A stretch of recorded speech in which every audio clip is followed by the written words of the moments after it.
Dr. Marek joins us now to talk about Trump's first week in office. Hi, Dr. Marek. Good evening. Thanks for joining us on the program once again. Good evening. Thank you for inviting me. So it's been an eventful 1 week, if you do ask me, in the Oval Office. What are your takes? To you, what stands out the most about all the executive orders and all the things that President Donald Trump has done this first week as president? The thing that stands out is how much he has done. This is the most important point of all. And therefore, it's not so much stands out as one point after another. Let us start with one very important point, is that, of course, he is now withdrawn from the Paris agreement about the world environment. He's fired many inspectors and he's going down to visit the wildfire in California.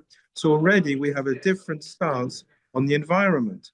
He has, of course, tried already to send migrants out of USA. He has already, on top of everything else, already started his, if you like, negotiations with Putin.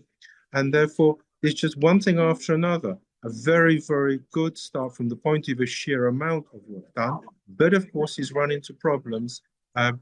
For example, the migrants policy, Mexico refused to allow him a flyover.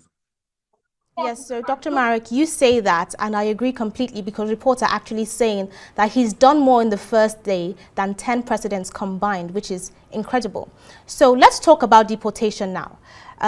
We've seen that Mexico has actually refused to receive one of the flights. How do you think this deportation antics will actually affect the relationships between Mexico and America, considering that they are really quite neighborly regionally? I think it will add to the tension. It is quite clear that Donald Trump intends to pursue all his plans. It's quite clear that Mexico does not like them. So we're in for some, how can we put it, fun and games here, at least.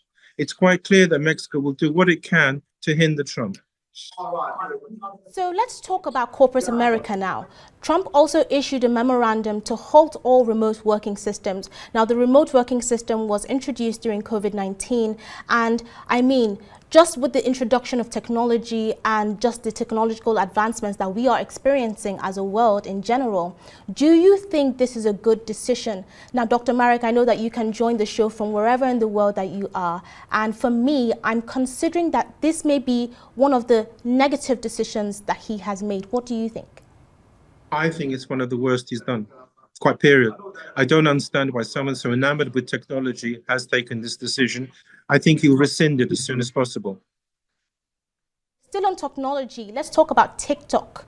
What are your opinions on the TikTok saga? Do you think that he will retain TikTok in the United States? Do you think that, being the true capitalist, he will try to purchase TikTok? What kind of restrictions do you think that he's going to put in place for TikTok? And do you think that the 75 days we have left of the 90 days will be extended, or will a decision be reached just in time?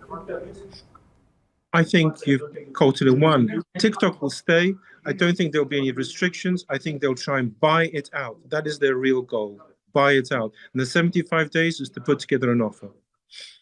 Okay. So, Dr. Marek, I'm sensing some mixed feelings from you. On some of the decisions, you seem impressed, and then on the remote working one, you seemed a bit disappointed. So, on a scale of one, so on a scale of 1 to 10, how would you rate Donald Trump's performance just in the first week? Oh, I'd give him 8. The amount of work he's put in, hit the ground running. This is good. This is very good. What else are you hoping to see from him in the coming weeks, months, and in his tenure in general? Yes, absolutely. One thing you say about Trump, he makes good copy. There's always a decision to comment about when it comes to Donald Trump. And it's quite clear he's got a plan. He's going to work on this plan. He's going to follow it. I have, of course, many criticisms already. But the key point is, it's early, too early to judge on everything. The key point is to congratulate him for actually doing so much, so quickly, making a move. The important thing is to keep the momentum going. Remember, Biden had a good 2 years, then 2 years where it didn't work out. So he's got to not fall for that trap. Absolutely. So for the sake of our viewers in the US, you mentioned that you have some criticisms. Would you mind sharing them with us? Yes, I think his text about Putin was not very well thought out. it's a very difficult and complicated area. And his text actually wasn't very good in the sense of it seems to have, if you like, annoyed the Russians without actually having achieved anything. And it seems to show a certain area of weakness in the sense he's implying that sanctions are the way forward in lowering oil prices. And that doesn't really work much with the Russians. So I was disappointed he didn't come out with a stronger sentence, and also that he hasn't put forward a plan. However, let's go back. This is first week. Let's give him a chance. This is just early days now. But that's an example of my sort of criticism.